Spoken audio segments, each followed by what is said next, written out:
Good evening everyone. Is audio video clear for all? Audio video clear है सबके लिए? Clear है।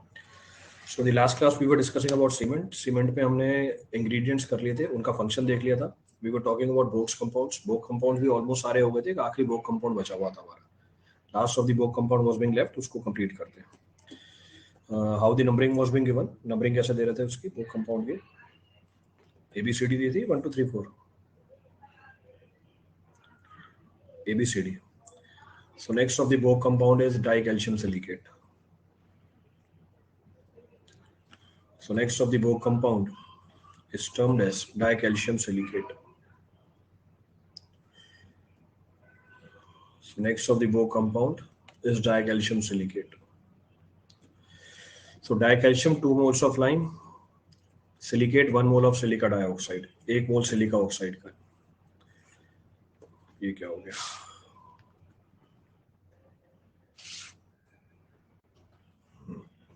So dicalcium silicate abbreviate कैसे कर सकते हो इसको? C2S। C हमने सिंबल यूज किया था लाइम के लिए और S हमने सिंबल यूज किया था सिलिका के लिए। इट में ऑल्सो भी टर्म्ड एज बिलाइट। इसको कॉमनली बिलाइट बोला जाता है। परसेंटेज की बात करेंगे 15 से लेके 35% के बीच में वेरी करेगा।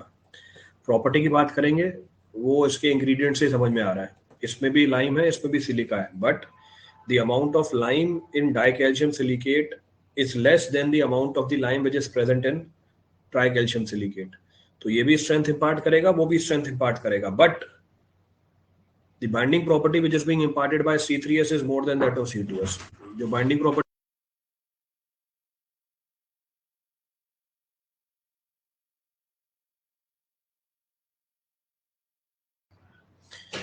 प्रॉपर्टी निकल के आएगी इसकी, वो कंपैरेटिवली क्या होगी?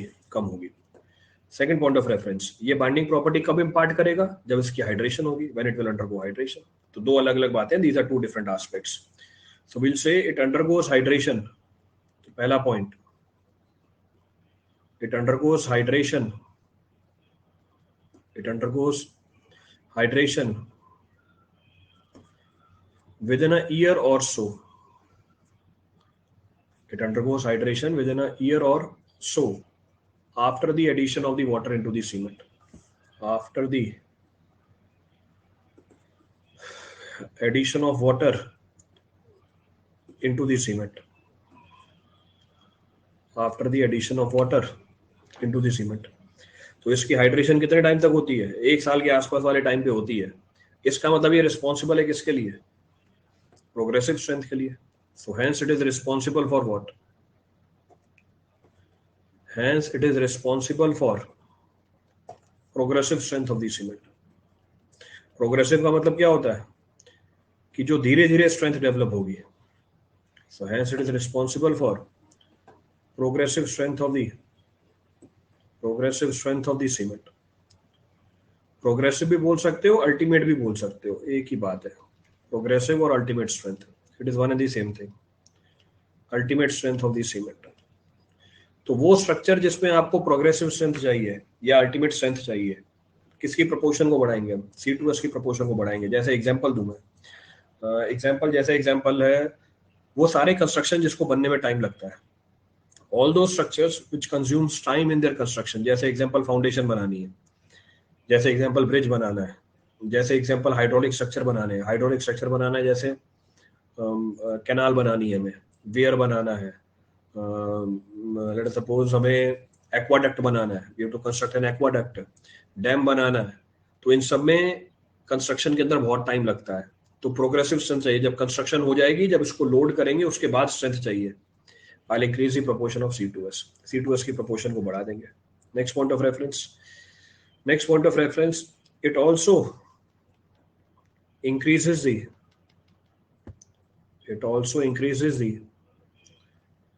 resistance of the cement. It also increases the resistance of the cement.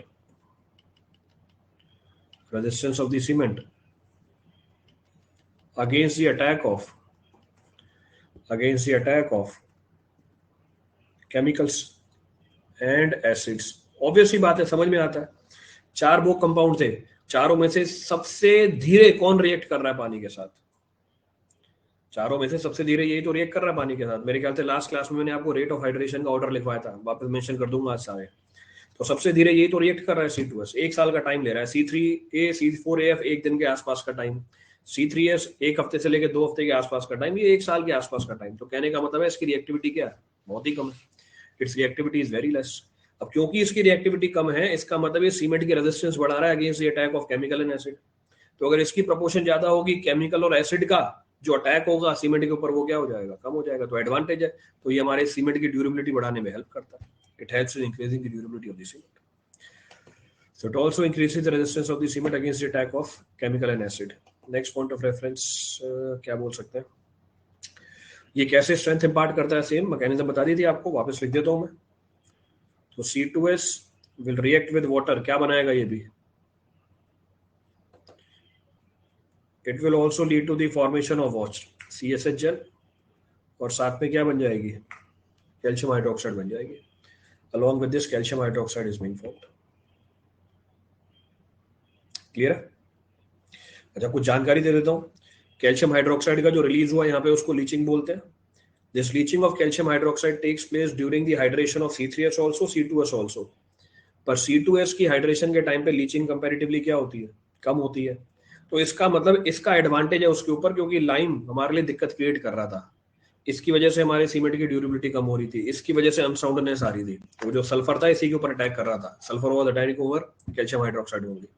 तो इसका मतलब ये है कि अगर C2S से लाइम की लीचिंग होती है, उसका जो इम्पैक्ट है कंपैरेटिवली कम निकल के आता है, क्योंकि अमाउंट कम है यहाँ पे। तो उसको मेंशन करके लिख देते हैं। So next point of reference, so we can say it has been observed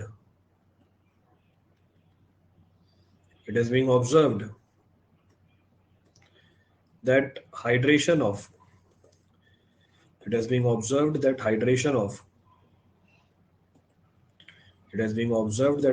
of C2S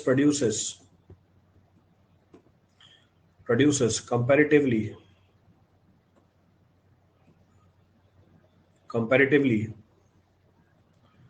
lower calcium hydroxide.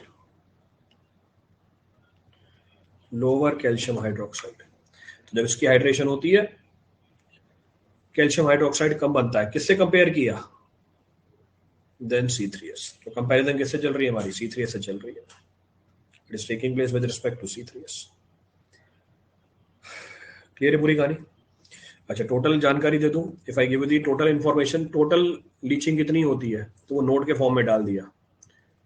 ये टोटल बताइए, इसलिए नोट लिखा है। So leaching of calcium hydroxide bracket में डाल दिया, टोटल है ये, इंडिविजुअल नहीं है, is about 20 to 30%। Is about 20 to 30% in OPC। तो लाइम की लीचिंग कितनी होती है? 20 से लेकर 30% होती है। क्लियर है पूरी कहानी? रिपीट करना है इसमें कुछ भी? Any of the step to be repeated from this for anyone? तो अब जाके सारे बोक्स कंपाउंड्स खत्म होते हैं। All the Bogue's compounds are finished. तो जहां पर भी ड्यूरेबिलिटी प्राइम क्राइटेरिया होता है, जैसे example hydraulic structures, durability prime criteria है, वहां पे स्ट्रेंथ तो होगी, मिलेगी, उसमें तो कोई दिक्कत नहीं है, ड्यूरेबिलिटी भी ज्यादा होनी चाहिए। तो अगर उन स्ट्रक्चर्स में जहां पर ड्यूरेबिलिटी प्राइम क्राइटेरिया हो जाता है, C3S ज्यादा रखोगे, C2S ज्यादा रखोगे? तब C2S की प्रोपोर्शन ज्यादा रखी जाती है, C3S की प्रोपोर्शन घटा दी जाती है। तो इन सवालों को तभी अटेम्प्ट किया जा सकता है जब हमें ये सारी पीछे की थ्योरी पता हो, when this theory is known to us. Clear है पूरी कहानी? कोई सा पॉइंट रिपीट करना उसको देखने के लिए? नेक्स्ट पॉइंट ऑफ रेफरेंस, एक और इन्फॉर्मेशन दे देता हूँ, वैसे तो बताई हुई है। टेक्निकली हम बोल सकते हैं, technically I can say rate of setting in cement is regulated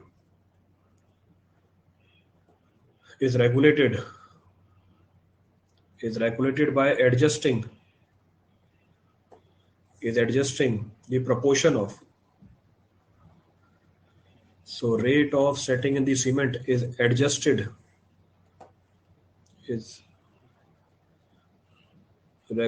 by adjusting the proportion of. Standard objective है, डायरेक्टली मिलेगा आपको ये सवाल। तो रेट ऑफ सेटिंग को एडजस्ट करते हो ये प्रोपोर्शन चेंज करा के। सो Al2O3 प्लस Fe2O3। एक बार लीचिंग और थोड़ा एलैबोरेट कर दीजिए, एक बार लेक्चर वापस देख लो पिछला वाला, सीधी लेक्चर अगेन बार बार देखो। ऑल ओवर मैक्सिमम स्ट्रेंथ किस बोक कंपाउंड से मिलेगी? ये भगवान। तो अब जितनी भी प्रॉपर्टीज बताई हैं मैंने आपको हर एक बोक कंपाउंड की, उन सबको इकट्ठा करके मेंशन करते हैं। सब सारी प्रॉपर्टीज को इकट्ठा करके मेंशन कर रहा हूं। अब ये एक्सरसाइज आपके एग्जाम के पॉइंट ऑफ व्यू से हो रही है, मैं सबका लॉजिक, सबका मैकेनिज्म, सबका कंसेप्ट सब बता चुका हूं पीछे, बस क्योंकि एग्जाम में सारी बातें इकट्ठी करके पूछता है तो वो इकट्ठा करके मेंशन करा रहा हूं। So first binding property, so if I talk about the binding property, तो बाइंडिंग प्रॉपर्टी किसकी सबसे ज्यादा है?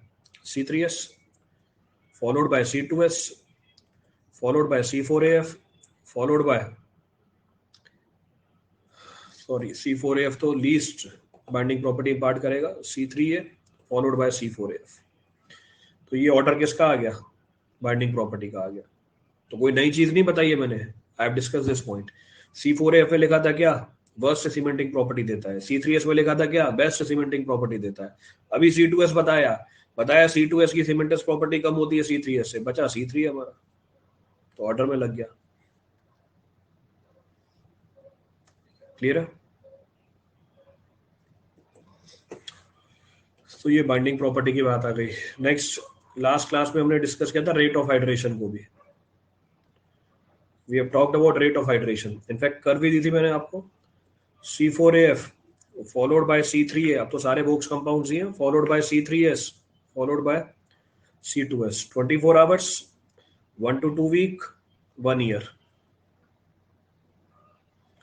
दोनों कर्व को रेफर कर सकते हैं आप। You can refer both the curves.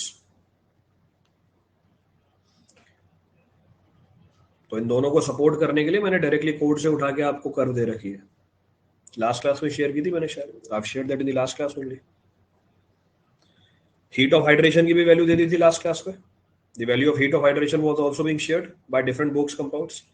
तो अलग अलग बोक कंपाउंड की हीट ऑफ हाइड्रेशन भी आपको बता दी थी, तो उसको भी आप अरेंज कर सकते हो। सो हीट ऑफ हाइड्रेशन, तो हाइड्रेशन के टाइम पे जो हीट इवॉल्व होती है, कौन सबसे ज्यादा हीट इवॉल्व करता है? C3A followed by C3S followed bye C4AF followed by C2S। This is the order of heat of hydration. ये ऑर्डर निकल के आती है हमारी heat of hydration. Exact values लिखी हुई थी हमने लास्ट क्लास में, exact values I mentioned in the last class.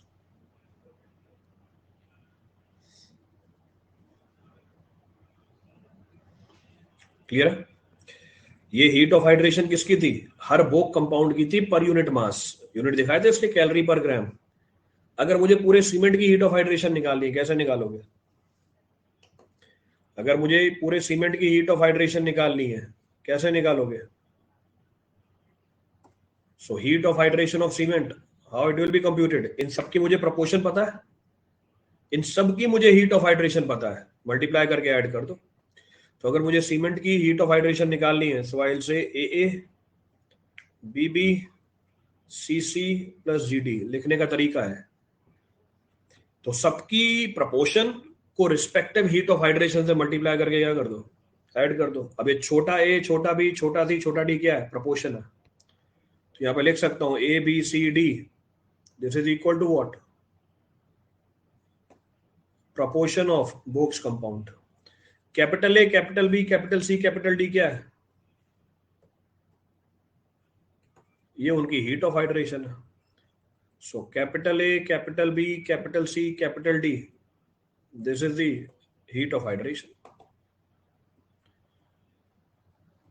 So heat of hydration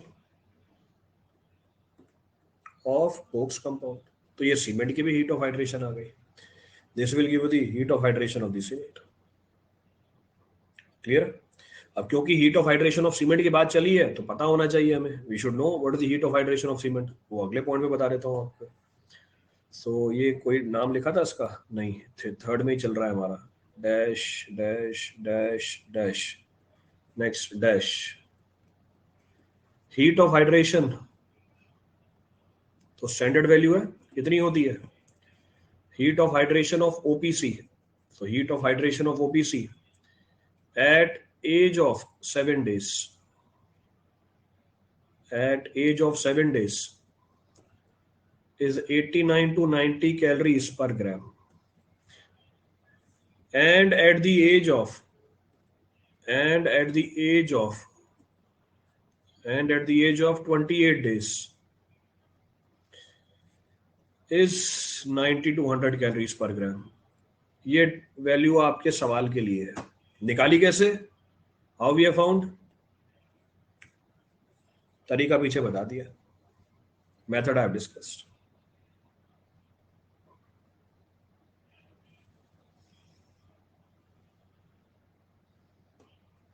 कोई भी पॉइंट रिपीट करना उसमें से. Any point to be repeated from the point we have discussed up till now. Clear? ये हमारी आ गई, सारी चीजें तो आ गई हैं. बाइंडिंग प्रॉपर्टी आ गई, रेट ऑफ हाइड्रेशन आ गई, हीट ऑफ हाइड्रेशन आ गई. Next point of reference, water required for hydration. Hydration के लिए पानी कितना चाहिए? So water required for hydration. तो अगला पैरामीटर कि इन बोक्स कंपाउंड्स को हाइड्रेट होने के लिए कितना पानी चाहिए होता है. Maximum will be needed bye C3S followed by C2S followed by C3A approximately equals to C4AF. बेटा वो तो सीमेंट की है, बोक्स कंपाउंड्स की बात चल रही है. सीमेंट की बात नहीं कर रहा अभी मैं, इंडिविजुअल बोक कंपाउंड की बात कर रहा हूँ. कितनी वैल्यू चाहिए? 24%. कितनी वैल्यू चाहिए? 21%. कितनी वैल्यू चाहिए? 20%. ये वाटर रिक्वायर्ड फॉर हाइड्रेशन है. तो पूरे सीमेंट की कैसे निकालोगे water required for hydration? Same जैसे पीछे किया था. जैसे हीट निकाली थी वैसे पानी की रिक्वायरमेंट निकाल लेंगे. So total water required for hydration by cement. So total water required for hydration by cement. पीछे H बोल दिया था, अब W बोल दिया. क्लियर है? ये ऑर्डर किस लॉजिक से आया? 24 21 से बड़ा होता है, 21 20 से बड़ा होता है. इस लॉजिक से आया. तो 24 21 से बड़ी होती है, 21 20 से बड़ा होता है. तो ये लॉजिक है.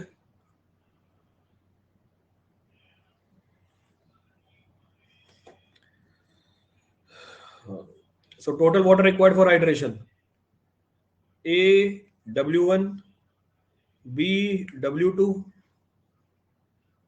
C W3 plus D W4. Same concept पीछे वाला. ABCD क्या है यहाँ पे? proportion of both compound. And W1 W2 W3 W4 क्या है? Water required for hydration by both compound. So W1 W2 W3 W4 water required for hydration by respective both compound. अब तो अगली लाइन में आ गया, पूरा लिख ही सकता हूं, यहां जगह बचा रहा था मैं. अब तो जब अगली लाइन आ गई तो कंज्यूम कर लो. By both compound. खत्म. तो ये पानी की रिक्वायरमेंट निकल के आ गई. अब जैसे हीट ऑफ हाइड्रेशन कैलकुलेट करने का तरीका बताया आपको सीमेंट का, उसके बाद सीमेंट की हीट ऑफ हाइड्रेशन ही बता दी थी कि ओपीसी के लिए जो हीट ऑफ हाइड्रेशन है 89-90 कैलोरी 7 दिनों पे, 90-100 कैलोरी 28 दिनों पे. उसी तरीके से अगर मैं इसमें वैल्यूज पुट करूं ऊपर, सबकी प्रोपोर्शन तो पता ही है मुझे, सबको कितना पानी चाहिए हाइड्रेशन के लिए वो भी पता है मुझे. तो मैं क्या निकाल सकता हूँ कि सीमेंट को टोटल कितना पानी चाहिए हाइड्रेशन के लिए. That can also be computed. वो भी अलग से निकाल सकते हैं. तो मेरा अगला पॉइंट बन जाता है. So it becomes the next point. So we can say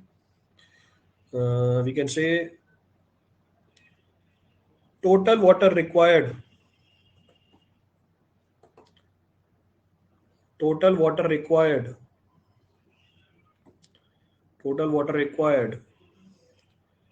by OPC for hydration is 23% by weight. Clearly पूरी स्टेटमेंट लिखी हुई है, परसेंटेज बाय वेट होती है. तो टोटल कितना पानी चाहिए ओपीसी को हाइड्रेशन के लिए? 23% चाहिए. तो अगर 100 ग्राम सीमेंट है, मुझे अगर उसकी पूरी हाइड्रेशन करानी है, कितना पानी मिलाना पड़ेगा? 23 ग्राम पानी मिलाना पड़ेगा. अब ये 23 ग्राम पानी जाके सीमेंट से रिएक्ट करेगा, उस रिएक्शन को मैं हाइड्रेशन बोलता हूँ. वो हाइड्रेशन कितने टाइम तक चलती रहेगी? वो हाइड्रेशन कितने टाइम तक चलती रहेगी? इनफाइनाइट टाइम तक चलती रहेगी. That hydration will continue up to infinite time. यानी इनफाइनाइट टाइम तक ये पानी रिएक्ट करता रहेगा. Will keep on reacting with the cement. वो एक अलग बात है. अब हमें ये भी पता है सीमेंट में किसके साथ रिएक्ट कर रहा होगा, ये C2S के साथ रिएक्ट कर रहा होगा, क्योंकि हमें रेट ऑफ हाइड्रेशन पता है सबकी. We know the rate of hydration. Clear है यहाँ तक की कहानी? कोई सा पॉइंट रिपीट करना उस पर देखने के लिए? Any of the point to be refer from this और एनीवन? क्लियर है. Next point of discussion. Next point says, next point बोल रहा है when water is added, when water is added to the cement, when water is added to the cement, water requirement का order कैसे आया?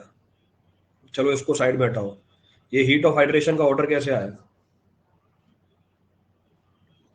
ये heat of hydration का order कैसे आया?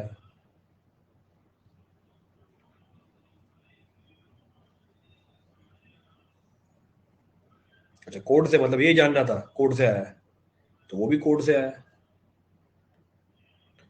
है. मतलब मैं जानना चाहता था आपको डाउट किस में है, तो मैंने बोला वाटर रिक्वायरमेंट की ऑर्डर को मैंने साइड में रखा. ये हीट ऑफ हाइड्रेशन का ऑर्डर कहां से आया था? तो जवाब देखो कितना अच्छा आया, कोड से आया. तो भैया फिर वाटर रिक्वायरमेंट का भी ऑर्डर कहां से आया? कोड से आया. तो अगर यही जानना था तो कोड से आया. बाकी जिसने पूछा उसने तो अभी तक नहीं बताया.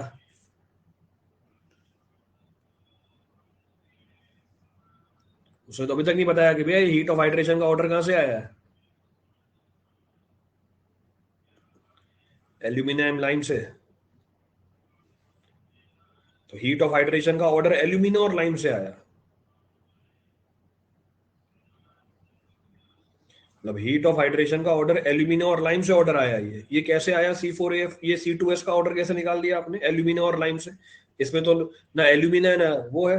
इसमें कैसे निकाल लिया आपने ऑर्डर एल्यूमिना और लाइम से?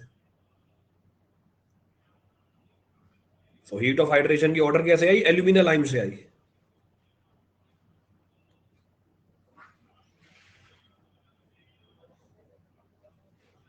भाई सवाल तो, बात तो ये भी समझ में नहीं आई थी आपको फिर ढंग से.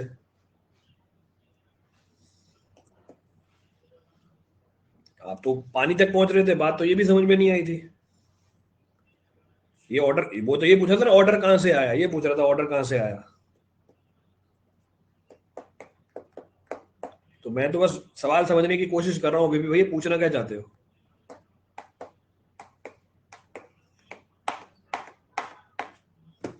तो उसकी क्लैरिटी दे ही नहीं रहा, तो अब मैं भी क्या जवाब दूं फिर उसका? जब सवाल ही समझ में नहीं आया तो जवाब क्या दूं? एल्यूमिना और लाइम ज्यादा हीट प्रोड्यूस करता है. तो एल्यूमिना और लाइम ज्यादा हीट प्रोड्यूस करता है, तो C3S की ज्यादा कैसे आ गई? एल्यूमिना और लाइम इसमें लगा हुआ है. इसमें तो एल्यूमिना और सिलिका लगी हुई है.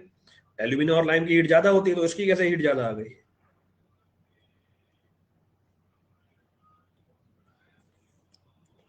बस पूछ रहे हैं सवाल कुछ भी.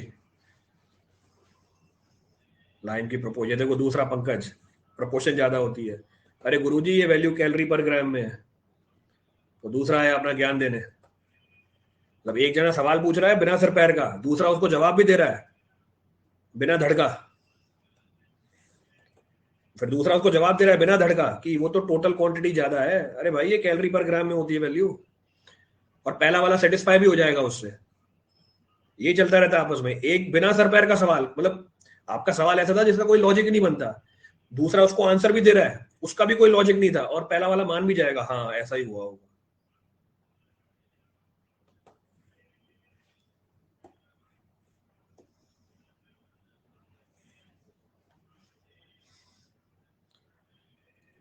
अरे भाई जैसे हीट ऑफ हाइड्रेशन की वैल्यू हमने टेस्ट करके निकाली है, वैसे वाटर रिक्वायरमेंट की भी वैल्यू टेस्ट करके निकाली है। तो ये कहां से आया ऑर्डर? भैया टेस्ट करके निकाला इंसान ने। हाइड्रेशन कराई, हीट रिड्यूस प्रोड्यूस हुई, हीट जो प्रोड्यूस हुई उसको मेजर किया, मेजर करने के बाद वैल्यूज हमने ही लिखी है कोड के अंदर। कोड कोई जब रामायण महाभारत हुई थी तब श्री कृष्ण ने दिया था कोड, आकाश से हाथ निकाला होगा और फिर कोड आया होगा, ज्यादा ज्यादा ही धर्म से IS 456 लो, SP 32 ले लो। ऐसा कुछ नहीं हुआ था, हमने ही टेस्ट किया हुआ है। तो हमने टेस्ट की, हीट ऑफ हाइड्रेशन निकाली, वैल्यू आपको दे दी, भैया ये वैल्यू होती है। वैसे ही हमने ही टेस्ट किया, पानी की रिक्वायरमेंट निकाली, पानी की रिक्वायरमेंट निकाली, छाप दी कागज के अंदर, वो जिसको आप कूड़ बोल देते हो। तो कैसे निकाला भैया? टेस्ट करके निकाला। तो जैसे ये टेस्ट करके निकाला है, वैसे ये भी टेस्ट करके निकाला है। तो आपका सवाल क्या था सर, ये कहां से आई? अब क्या जवाब देता कहां से आई?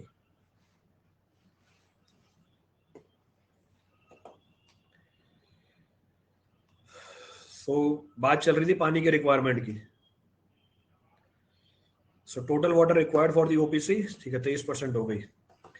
सो when water is added to the cement, discussion का पॉइंट ये चल रहा था, when water is added to the cement, water is added to the cement, certain amount of water, certain amount of water gets entrapped, get entrapped in the voids of the cement, in the voids of the cement, in the voids of the cement, and is not available, and is not available for hydration, and is not available for hydration। 15% होता है पानी। तो अभी दूसरा concept आया कि cement को hydration के लिए 23% पानी चाहिए, ठीक है, अच्छी बात है। मैंने 100 ग्राम सीमेंट उठाया, इस पे 23 ग्राम पानी डाल दिया। अब जैसे ही पानी डाला इसके अंदर, वो तो कागज पे लिखा था भैया 23 ग्राम पानी चाहिए। अब होता ये है कि कुछ पानी जाके वॉइड्स में इंट्रैप हो जाता है। डाल तो दिया 23% पानी, रिएक्ट ही नहीं कर रहा। It is entrapped in the voids, it does not participates in the hydration process. कैसे आया? कैसे आया मतलब ये चीज कैसे आई? कैसे पता चला इंसान को? भैया पता किया हमने, टेस्ट करके पता किया। सारी चीज हम ही पता करते हैं। अब ये सवाल पूछोगे सर कैसे आया, तो जब सीमेंट बनाया था तब नहीं पता था, वो धीरे धीरे इसके साथ काम करते गए तब पता चलता गया। तो डाला 23 ग्राम पानी, रिएक्शन ही पूरी नहीं हो रही, डाला 23 ग्राम पानी, रिएक्शन ही पूरी नहीं हो रही, फिर जाके पता किया अरे कुछ पानी तो रिएक्ट नहीं कर रहा। फिर कौन सा पानी रिएक्ट नहीं कर रहा उसको पता किया, कितना पानी रिएक्ट नहीं किया उसको पता किया, बता लिया 15%। अब आएगा कोई उठ के सर ये 15% कैसे आया? तो 15% पानी क्या करता है? रिएक्ट ही नहीं करता, it does not participate in the hydration process. अब क्योंकि ये हाइड्रेशन प्रोसेस में पार्टिसिपेट नहीं कर रहा, 23 ग्राम में से कितना काम करेगा? सिर्फ सिर्फ 8 ग्राम ही काम करेगा। 8 ग्राम काम करेगा, आपकी हाइड्रेशन पूरी नहीं होगी। हाइड्रेशन पूरी नहीं हुई तो रिक्वायर्ड प्रॉपर्टी नहीं मिलेगी। मेरे को प्रॉपर्टी पूरी चाहिए, फिर इसका सॉल्यूशन निकाला। नहीं कर रहा ना 15% रिएक्ट, हम 15% और डाल देंगे। तो अभी अगली बात आई, अगली बात। So hence amount of water required to be added, required to be added for complete hydration of cement। अब सवाल ध्यान से पढ़ लेना क्या पूछ रहा है वो। For complete hydration of cement, complete hydration of cement is 38%। तो दो अलग अलग बातें हैं, these are two different aspects. लिख दो भैया, बोलेंगे कहां से आया 38, तो जोड़ के भी बता दो। तो बोलेगा हाइड्रेशन के लिए कितना पानी चाहिए? भैया 23% पानी चाहिए। हाइड्रेशन के लिए कितना पानी मिलाओगे? 38% पानी मिलाएंगे। क्लियर है पूरी कहानी?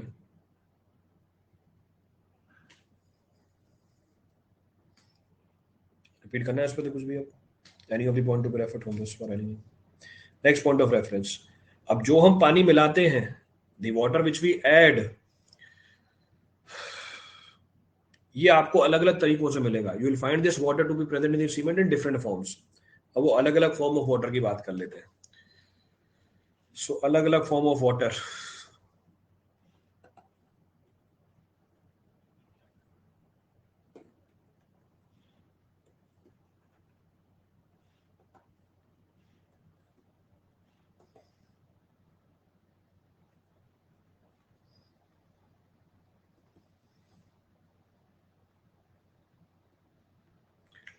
Next of the point of reference says water added in cement. Water added in cement assumes, एक डाउट है सर, अगर सीमेंट के वॉइड्स में वाटर है तो सीमेंट के टच में ही है। अच्छा, वॉइड्स में तो टच में कैसे? अगर वॉइड के अंदर है तो टच में कैसे, जरा ये बताओ। ये सीमेंट का पार्टिकल है, ये हमारा पानी भरा हुआ है पूरे वॉइड के अंदर, तो टच में तो बस ये वाली लेयर ही है, बीच वाला पानी कहां से टच में आ गया?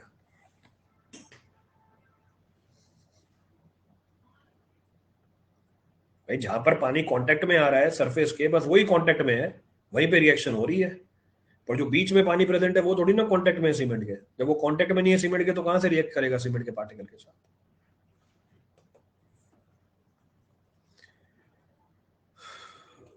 So water added in the cement assumes any one of the following form. Assumes any one of the following forms. Assumes 38% से ज्यादा ऐड कर दें, कुछ नहीं पड़ा रहेगा। 38% ज्यादा करोगे पड़ा रहेगा, कुछ नहीं करेगा। Any one of the following forms.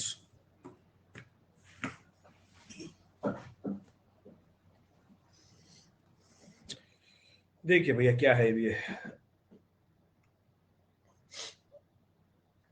इसको बताने के लिए तो वॉइड तो सीमेंट में ही है। हाँ, वॉइड सीमेंट के अंदर ही है, पर सीमेंट का मतलब सीमेंट नहीं है, सीमेंट का मतलब सीमेंट सॉलिड है। रिएक्शन सीमेंट का सॉलिड कर रहा होता है। सीमेंट आप किसको बोल रहे हो? सीमेंट के सॉलिड प्लस अंदर जो हवा है उसको मिला के सीमेंट बोल रहे हो आप। तो हवा थोड़ी ना रिएक्ट कर रही होती है। हाँ बिल्कुल, वॉइड तो सीमेंट के अंदर ही है, पर आप जिसको सीमेंट बोल रहे हो, जिसको देखते हो, जिसको यूज करते हो, वो तो सॉलिड प्लस हवा दोनों है ना। तो हवा थोड़ी ना पानी से रिएक्ट कर रही होती है कि सर ये तो सीमेंट के अंदर ही वॉइड है। रिएक्शन तो सॉलिड कर रहा होता है ना।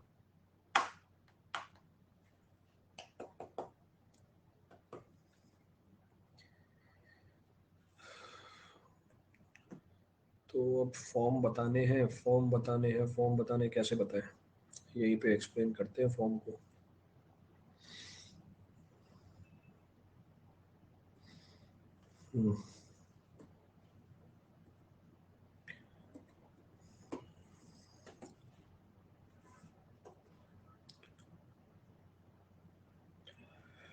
तो अब जो स्टेटमेंट लिखी है वो स्टेटमेंट ये बोल रही है कि जब भी आप पानी मिलाओगे सीमेंट के अंदर, वो इन तीनों में से कोई ना कोई एक फॉर्म अज्यूम कर लेगा। अब ऑब्वियसली आपने नीले कलर का पानी देखा है, पर मैं एक ही नीला कलर है, मेरे पास शेड नहीं है। I don't have different shades of blue. Grey होता तो मैं बता भी देता different shades of grey, but blue की है ही नहीं शेड्स मेरे पास। तो मैंने आपको पीला कलर भी दिखा दिया बीच में, तो वो पानी ही है। जितना ऑप्शन अवेलेबल है वही दिखा रहा हूं मैं आपको। I am showing those options only. तो उसी ऑप्शंस की बात कर रहा हूं मैं। I am talking about those options only. और इन्हीं से बस समझने वाली बात है, यहीं पे समझ के खत्म करते हैं बात को। पहली चीज, जो पानी आप मिलाते हो, जो पानी आप मिलाते हो सीमेंट के अंदर, वो जाके इनमें से कोई ना कोई एक फॉर्म ऑक्यूपाई कर लेगा। सबसे पहला कंबाइंड वाटर, जो नीले कलर का दिखाया है, जो मेरा मेन पर्पस है पानी मिलाने का। क्या मेन पर्पस है हमारा पानी मिलाने का? सीमेंट के साथ रिएक्शन कराना। अब जब मैं बोल रहा हूँ सीमेंट के साथ रिएक्शन कराना, मतलब सीमेंट के सॉलिड के साथ रिएक्शन कराना। पर बोलूंगा तो सीमेंट ही, सीमेंट का सॉलिड कौन बोलेगा? ना आपके पास इतना टाइम है, ना और किसी के पास इतना टाइम है, पर समझने वाली बात होती है खुद ही। जब मैं सीमेंट बोल रहा हूँ उसका मतलब सॉलिड रिएक्ट करेगा वहां से। तो पहला जो फॉर्म है वाटर का वो है कंबाइंड वाटर। नाम में लिखा हुआ है, ये वो वाटर है जो सीमेंट के पार्टिकल के साथ जाके कंबाइन कर जाता है और पार्टिसिपेट करता है हाइड्रेशन प्रोसेस में। इसी की क्वांटिटी कितनी होती है? 23% होती है। दिस वाटर इज अनएवेपोरेबल, बिकॉज ये केमिकली क्या कर रहा है? रिएक्ट कर रहा है। तो इसकी रिएक्शन चालू हो गई है, it is reacting with the cement solids. तो ये 23% पानी है, तो मुझे यही चाहिए। दूसरा वाटर इज जेल वाटर, जो नीले कलर का बना के दिखाया है आपको। The second of the water is termed as gel water. ये क्या है gel water? It is the water which is entrapped in the voids of the cement particle. ये वॉइड्स में इंट्रैप हो गया, जो दिखाया है उधर पीले कलर का, तो है ये भी पानी ही। ये पानी पार्टिसिपेट नहीं करता किसके अंदर, हाइड्रेशन प्रोसेस के अंदर। इसकी क्वांटिटी कितनी निकाली, 15%। तो इसलिए टोटल हमें 38% में लाना पड़ता है। फिर अभी पूछा किसी ने सर और डाल दिया तो, भैया और डाल दिया तो पड़ा रहेगा यूं ही। The third form of water is termed as capillary water. The third form of water is termed as capillary water. नाम में लिखा हुआ है capillary water. Why? It occupy the capillary pores और capillary voids. It occupy the capillary pores और capillary voids. ये पानी cement particle के कांटेक्ट में केमिकल रिएक्शन में पार्टिसिपेट कर रहा है, अनइवेपोरेबल। ये पानी तो इसके बीच में ही इंट्रैप्ड है, इसका निकलना तो भूल जा, ये भी नहीं निकलेगा पानी बाहर। ये कैपिलरी वाटर है जो वॉइड्स के अंदर प्रेजेंट है, which is present in the capillary voids. ये पानी क्या कर जाता है, वेपराइज कर जाता है। और अगर ये पानी वेपराइज कर गया, इफ दिस वाटर वेपराइजेस, बाकी पता ही आ गया आपको, पीछे खाली जगह आ गई, वहां पे खाली जगह आ गई। खाली जगह का इंपैक्ट पहले लेक्चर में बताया था। जहां वॉइड डेवलप हो गया, एरिया कम हो गया, लोड ट्रांसफर होने के लिए स्ट्रेंथ कम हो जाएगी। इसीलिए अगर आपने पानी 38% से ज्यादा डाला, आपकी स्ट्रेंथ क्या करवा देगा वो, आपकी स्ट्रेंथ क्या करवा देगा, कम करवा देगा। It will reduce your strength. तो इसलिए अगर नॉर्मल ओपीसी की बात करोगे, वाटर सीमेंट रेशियो हमेशा 0.38 रखी जाएगी। Water cement ratio is kept to be in the range of 0.38 only. हाँ, कोई और रिक्वायरमेंट है आपको, वर्केबिलिटी ज्यादा चाहिए, अब क्या होती है वर्केबिलिटी, ये डिस्कस नहीं करना अभी मुझे, तो भैया ज्यादा पानी डाल दूंगा क्योंकि पर्पस चेंज हो जाएगा मेरा वहां पे, माय पर्पस इज चेंज्ड।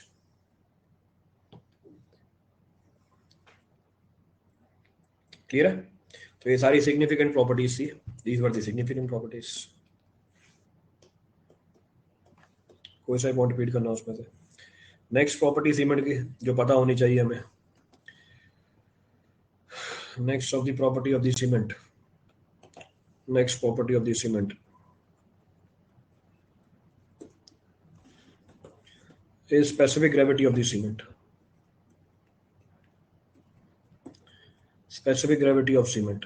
अब फिर से अगर मैं बोल रहा हूं स्पेसिफिक ग्रेविटी ऑफ सीमेंट, बोलने में सीमेंट है, लिखने में सीमेंट होगा, सवाल भी सीमेंट ही पूछेगा आपसे, पर वो सॉलिड है।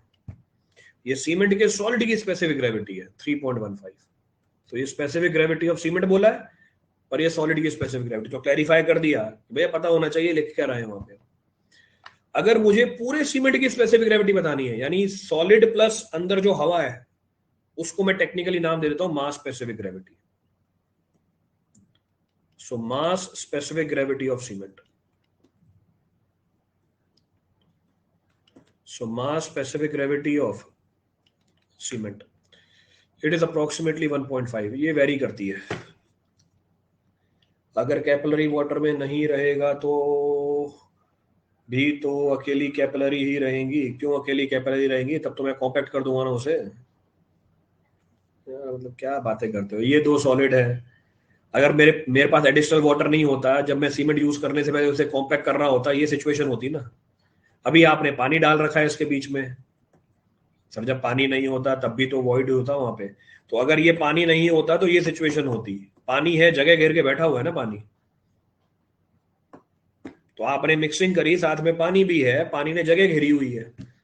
अब वेपराइजेशन तो कब हो रही है, जब आपका स्ट्रक्चर बन गया। स्ट्रक्चर बनने के बाद कॉम्पेक्शन करते हो गया उसके अंदर।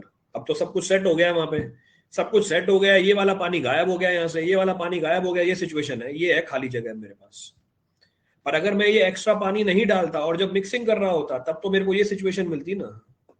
कौन सा वॉइड है ये आपके पास?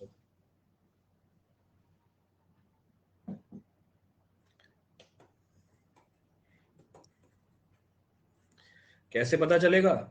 वो ये जो इन्विजिलेटर आएगा ना, वो आगे बताएगा। इन्विजिलेटर है, उसको मैं बोल दूंगा, वो आगे बताएगा तुम्हें पेपर में। पूछना उससे, कोई भी डाउट हो इन्विजिलेटर से पूछ लेना, वो मैं बोल दूंगा, तुम्हें बता देगा सब वो, कि बताओ ये कैसे पता चला। उसके उसको बुला के कान में बोलना कि जसपाल सर ने बोला था, आप बताओगे, बता देगा वो आपको।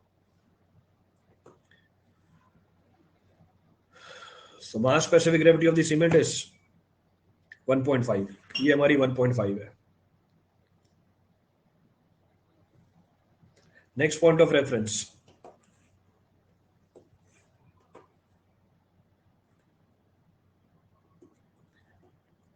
mass of one bag of cement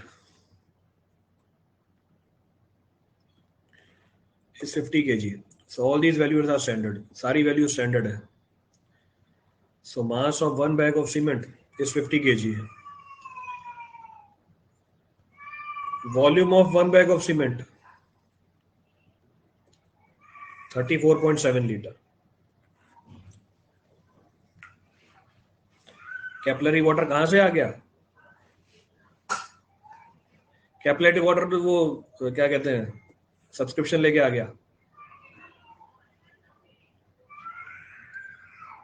capillary water कहां, ये कहां से आया? कंबाइंड वाटर और जेल वाटर कहां से आया? ये कंबाइंड वाटर और जेल वाटर कहां से आया?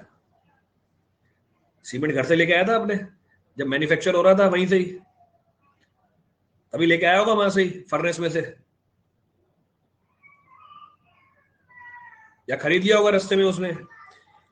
जब प्लांट से हमारी साइड पे आ रहा था सीमेंट, जब प्लांट से साइड में आ रहा होगा, रास्ते से ले लिया होगा परचूनी की दुकान से. कहां से? अरे भाई हमने ही मिलाया भाई पानी. सर ये कैपिलरी वाटर कहां से आया? अरे भाई कंबाइंड और जेल वाटर कहां से आया? हमने मिलाया. तो कैपिलरी वाटर भी कौन मिलाता है? हम ही मिलाते हैं. तो हमने मिलाया भाई पानी वो, तो कहीं से नहीं आया, हमने मिलाया है. फिर बोलेगा सर हमने क्यों मिलाया? हमने इसलिए पिलाया. क्यों? क्योंकि हमने पेपर क्लियर नहीं किया, यूं ही पहुंच गए, किसी ने बताया नहीं हमें कि भैया ज्यादा पानी मिलाने से क्या होता है, तो इसलिए बस आ गया. तो ऐसे आ जाता है ये.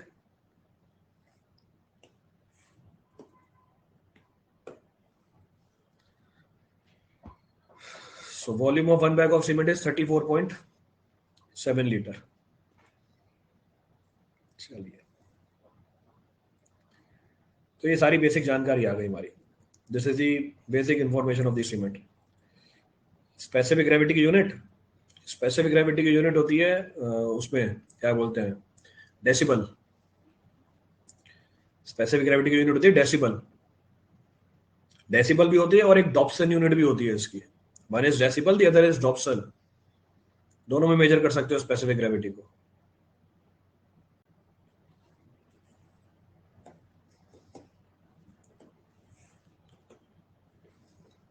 बोला स्पेसिफिक ग्रेविटी की यूनिट बताओ.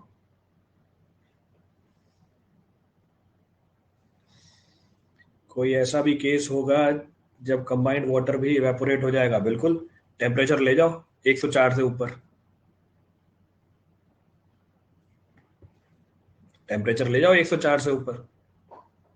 तो जहां पर टेम्परेचर बहुत ज्यादा होता है पानी वेपराइज हो जाता है. This water vaporise. जैसे example, casting of oil well. अब ऑयल वेल की कास्टिंग हो रही है, टेम्परेचर होता है वहां पे 200 डिग्री सेल्सियस तक, 200 से लेकर 600 डिग्री सेल्सियस के बीच में. तब 600 डिग्री पे आपको काम करना है, पानी मिलाया, भैया उड़ जाएगा. बहुत मजाक करते हो भैया. मैंने पिछली क्लास में बोला था मैं मजाक नहीं करता, मैं स्टार्ट करता ही नहीं हूँ मजाक. मजाक आप करते हो, मैं बस कंट्रीब्यूट कर देता हूँ.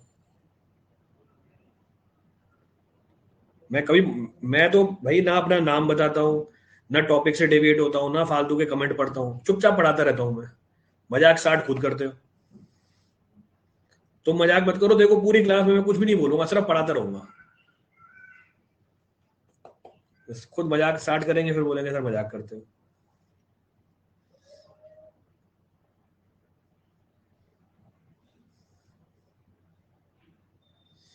चले आगे, लिख लिया.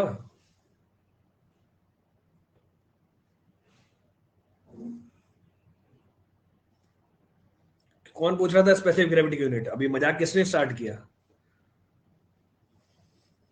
ये मजाक किसने स्टार्ट किया स्पेसिफिक ग्रेविटी की यूनिट पूछ के?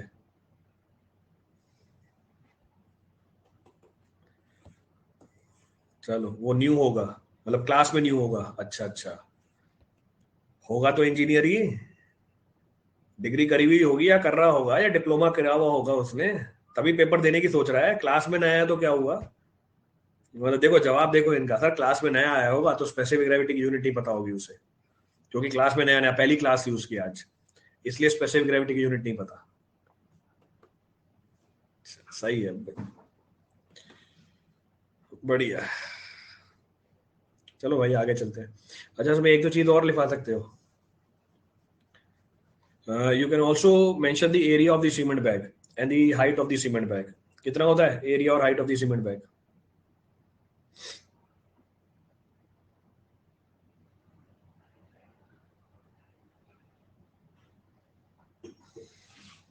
What is the area of the cement bag? 0.3 square metre. अब क्लियर कर देता हूँ, ये एरिया सीमेंट बैग का है, सीमेंट का नहीं है.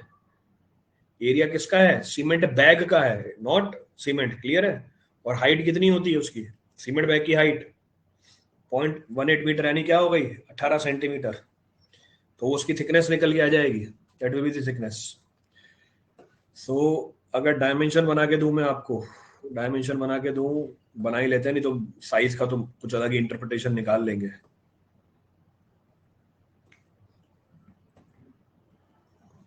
देखना अभी अभी एक सवाल और एक्सपेक्टेड है, आएगा वो वाला सवाल भी.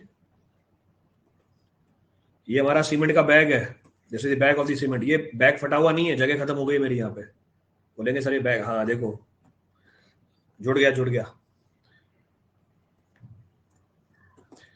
सो area of the cement bag is 0.3 metre square. और ये जो इसकी थिकनेस होती है ये 18 सेंटीमीटर की होती है. तो वॉल्यूम कितना है? Volume of one bag of cement देखो कितना आ रहा है, कैलकुलेट करो. Volume of one bag of cement coming out to be how much? 0.347. बहुत बढ़िया जवाब संदीप, बिना मल्टीप्लाई किए. ये देखो हक ने भी, गजब गजब लोग हैं ये. हमारे जेई बनेंगे एसएससी में. क्यों? ऊपर से उठा के चिपका दिया. 0.037, 0.037. ये एरिया है, ये हाइट है. कितना आ रही है value? 0.54. 0.54 what? 0.54 what metre. Metre square. हाँ बहुत बढ़िया. ये देखो दूसरा है आइटम, 0.54 मीटर स्क्वायर. वॉल्यूम की यूनिट मीटर स्क्वायर होती है क्या?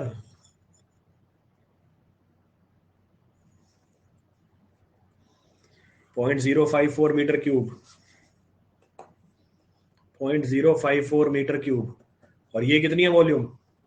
0.0347 मीटर क्यूब.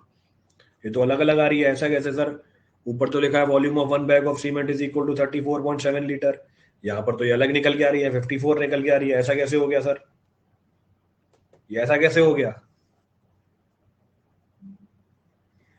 ये ऐसा कैसे क्यों हो गया? वो बैग की है, जो सीमेंट का बैग देखते हो वो सीमेंट का बैग है. पर यहाँ पर क्या लिखा हुआ है मैंने? यहाँ पर ये लिखा हुआ है कि अगर एक बैग के अंदर आप सीमेंट को भर दोगे, सीमेंट प्लस हवा का वॉल्यूम कितना निकल के आएगा? 34.7 लीटर निकल के आएगा. तो फर्क है दोनों बातों के अंदर. There is a difference between the two. तो कैलकुलेट मत करने लग जाना, फिर बोलना सर मैच नहीं कर रहा. It is not matching. इसको आप कैलकुलेट भी कर सकते हो. अब मैं इतना टाइम वेस्ट करना नहीं चाहता, क्योंकि आपको तो वैसे ही वैल्यू रटनी है, समझने का तो कोई है ही नहीं. अगर मेरे को इसका वेट पता है, अगर मुझे इसकी स्पेसिफिक ग्रेविटी पता है, मैं ये वॉल्यूम निकाल सकता हूँ इसका. I can calculate the volume also. कैसे? Density is equal to what? Mass by volume. और डेंसिटी किसकी? सीमेंट की. कौन सी डेंसिटी? मास डेंसिटी है. स्पेसिफिक ग्रेविटी क्या है हमारी? Mass density of cement to the density of water. यहां से मैं इसकी वॉल्यूम निकाल सकता हूँ. उठा के डाल दो ये मास बाय वॉल्यूम. तो वॉल्यूम कितना हुआ सीमेंट का? Mass divide by specific gravity into density of water. कितनी आ रही है value? 50 kilo divide by specific gravity 1.5 into density of water. निकाल लो 1000 केजी पर मीटर क्यूब. ये आएगा वैल्यू. तो आ रही है 33.33. अब 33.33 भी आपकी एग्जैक्ट वैल्यू नहीं है, एग्जैक्ट 34.7 है. क्यों? ये लो, जब बात निकली है तो पूरा डिटेल में देखो. ये होती है 1.447. उसको राउंड ऑफ करके क्या लिख देते हैं? उसको राउंड ऑफ करके 1.5 लिख देते हैं. वो राउंड ऑफ करके 1.5 लिखा हुआ है. इसका मतलब ये है कि अगर 50 किलो सीमेंट लोगे और उसका वॉल्यूम निकालोगे तो कितना आएगा? 34.7 लीटर आएगा. अब जब इसको बैग में डालते हो, बैग में एडिशनल जगह भी होती है. तो in bag there is additional space also, उसको पकड़ने के लिए, उसको हैंडल करने के लिए. इसलिए उसका वॉल्यूम ज्यादा निकल के आता है. Hence volume comes out to be more. चलो हो गया बहुत, आगे बढ़ते हैं. लेंथ विड्थ क्या होगी सर सीमेंट बैग की? बेटा ऐसा तो है नहीं कि लेंथ विड्थ होती मैं वो छुपा के रखता अपने लिए. ऐसा तो कुछ है ही नहीं. ऐसी मैंने बहुत सारी चीजें बताई हैं आपको जो आपने आज तक नहीं सुनी होंगी. तो यहाँ पे आके ऐसा तो कुछ हुआ ही नहीं होगा कि मैंने लेंथ विड्थ अपने लिए रख ली होगी, कोई स्पेसिफिकेशन ही नहीं है, होती तो मैं लिखवा देता आप। तो एरिया के ऊपर कंडीशन है, एरिया बता दी, लंबाई चौड़ाई अपने हिसाब से बनाओ, वॉल्यूम इतना होना चाहिए, वॉल्यूम फिक्स है, एरिया फिक्स है, लंबाई चौड़ाई अपने हिसाब से डिसाइड कर लो, कोई फर्क नहीं पड़ता उससे। और वो फिक्स कर भी नहीं सकते क्योंकि सबका जो स्टोरेज यार्ड होता है वो अलग अलग होता है। तो इसलिए ऑब्जर्व करना कभी प्रैक्टिकली इस चीज को, सबके जो सीमेंट के कट्टे आते हैं अलग अलग साइज होके मिलेंगे आपको, एरिया वाइज, वो एरिया वाइज ही, लेंथ और width wise.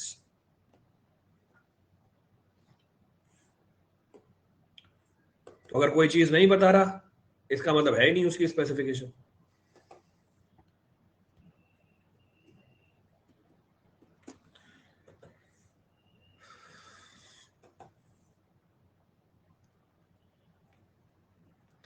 So manufacturing of cement, next of the point of reference, cement की मैन्युफैक्चरिंग कैसे होती है। सीमेंट की मैन्युफैक्चरिंग के अंदर जैसे मर्जी बहुत सारे तरीके हैं, देखेंगे, will discuss the methods which are involve. Cement की मैन्युफैक्चरिंग कैसे करो, तीन बेसिक स्टेप तो हमेशा लगेंगे, three basic operations will be involved in it. कौन सी तीन बेसिक ऑपरेशन होंगे, अगर ये तीन बेसिक ऑपरेशन भी पता है आपको, सारे सवाल बन जाएंगे आपके वहां पे। पहला बेसिक ऑपरेशन, आपके जो रॉ इंग्रेडिएंट है कैल्सेरियस आर्जिलेशियस, उनकी मिक्सिंग। दूसरा फिर उनको बर्न कर दो, बर्निंग। बर्निंग होती है 1400 से 1600 डिग्री सेल्सियस पे, जिसपे वो जो हमारे इंग्रेडिएंट्स हैं आपस में फ्यूज कर जाते हैं, और फ्यूज करने के बाद बोक्स कंपाउंड्स बनाते हैं। वो कब होता है, बर्निंग के टाइम पे। और तीसरा ऑपरेशन है जब वो बर्न करके सीमेंट के क्लिंकर बना देते हैं। क्लिंकर का साइज बहुत बड़ा होता है, आप जो सीमेंट देखते हो उसकी साइज बहुत छोटी होती है, 90 माइक्रोन के आसपास होता है उसका पार्टिकल साइज। तो क्लिंकर का साइज बड़ा, जो कि जुड़े हैं, वो फ्यूज हुए हैं, हम उसकी ग्राइंडिंग कर देते हैं। तो ये तीन बेसिक ऑपरेशन लगे हुए हैं, मिक्सिंग है, बर्निंग है और ग्राइंडिंग है, खत्म कहानी, मैन्युफैक्चरिंग हो गई सीमेंट की। So first point says it can be done. Question भी करा दीजिए, नोट्स में है, क्वेश्चंस भी करा दीजिए जो नोट्स में है। तो नोट्स तो करा ही रहा हूँ ना मैं, क्वेश्चन अभी नोट्स बना गए हैं, पूरे नोट्स चल रहे हैं अभी तो। और रही क्वेश्चन की बात, क्वेश्चन मैं यूट्यूब पे भी करा रहा हूँ, यहाँ पर तो होंगे ही होंगे।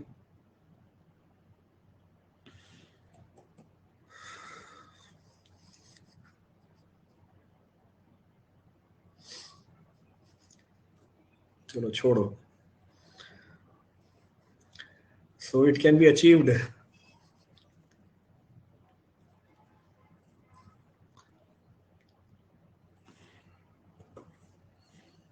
In following sequence of operation. मैं क्या सोच रहा था, मैंने कहा मैं ये सोच के हंस रहा था, भैया कितनी चुल है इनको, कितनी कितनी ज्यादा है, मतलब शांति नहीं होती।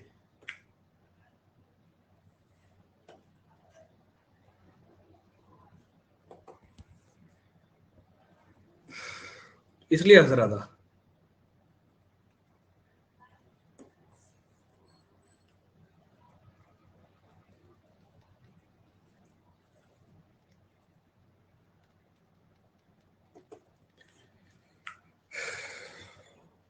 So it can be done in following sequence of operation.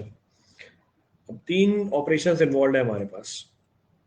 पहला मिक्सिंग, दूसरा बर्निंग, तीसरा ग्राइंडिंग। ये तीन बेसिक ऑपरेशंस लगे हुए हमारे। These are the three basic operations which are involved in it. Mixing है, बर्निंग है और ग्राइंडिंग है। अब कैसे कराई जा सकती है, how it can be achieved, उसके दो प्रोसेस है हमारे पास। तो अगर फ्लो चार्ट किसी के पास अवेलेबल है तो शेयर कर देना, वो मैं लिखूंगा, आधा घंटा तो फ्लो चार्ट बनाने में लग जाएगा। Next point of reference is it can be done, it can be done by any of the following processes, by any of the following processes। तो मैन्युफैक्चरिंग करने के हमारे पास दो प्रोसेस हैं, एक ड्राई प्रोसेस, नाम में लिखा हुआ है पानी यूज नहीं होता इसमें, इसलिए इसको बोला ड्राई प्रोसेस। दूसरा वेट प्रोसेस, इसमें हम पानी को यूज करते हैं, एयर वाटर इज यूज। कहाँ यूज करते हैं, अगर फ्लो चार्ट है तो शेयर कर दो, बता दूंगा।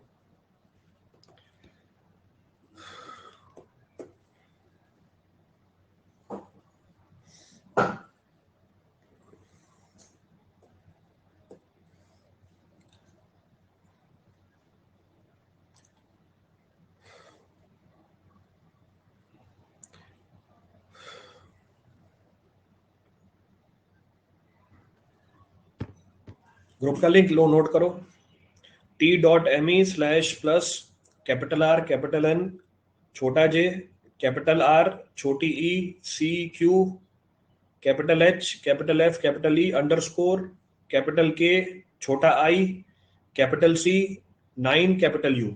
ये लिंक है, ज्वाइन कर लो इसमें।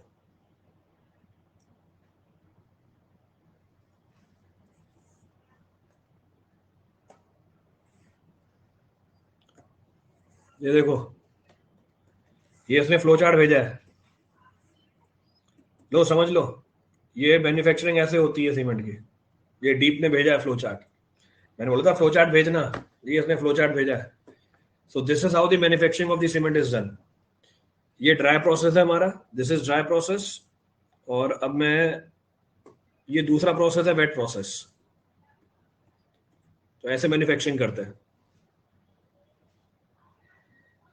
क्लियर है? सो ड्राई प्रोसेस भी बता दिया, वेट प्रोसेस भी बता दिया, दोनों प्रोसेस हो गए।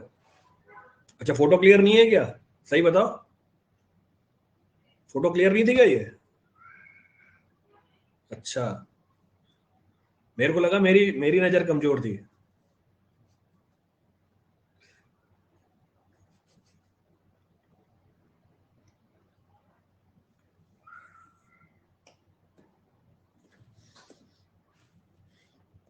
अब बताओ सर, आप फिर हंसते क्यों? अब फिर बोलेगा ये सर आप हंस क्यों रहे हो?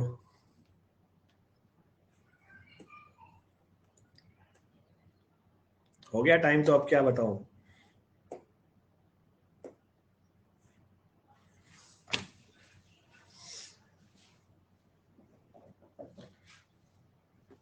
जाओ अब, कल ही का, हाँ आ गई है, आ गई है तो टाइम भी तो हो गया। ऊपर देखो, दूसरी क्लास है मेरी, फिर अभी लगातार क्लासें होती रहती हैं 10-10 मिनट के इंटरवल पे।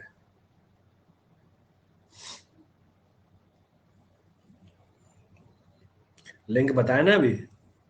अरे भाई लिंक लिख दूंगा, बंद कर देंगे दुकान हमारी, नहीं शेयर कर सकते लिंक फिर। अच्छा, मैं नहीं चाहता कि मेरे ग्रुप में और लोग आए। क्या वो ग्रुप मैंने अपने लिए बनाया है?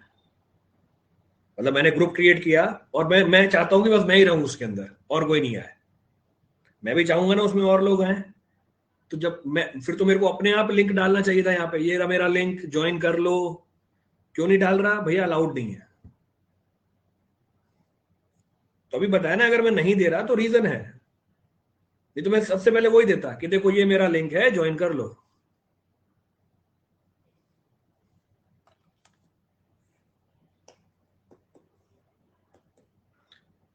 और टीचर दे देते हैं तो और टीचर गायब भी हो जाते हैं फिर।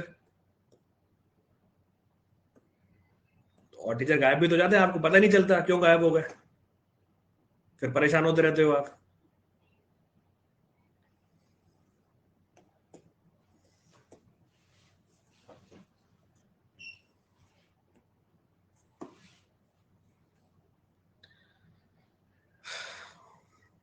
चलो, बाकी कल करते हैं।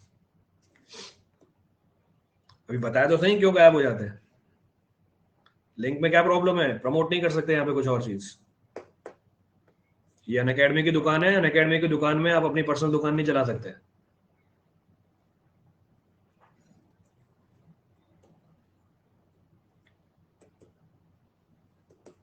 चलो, हो गया आज का।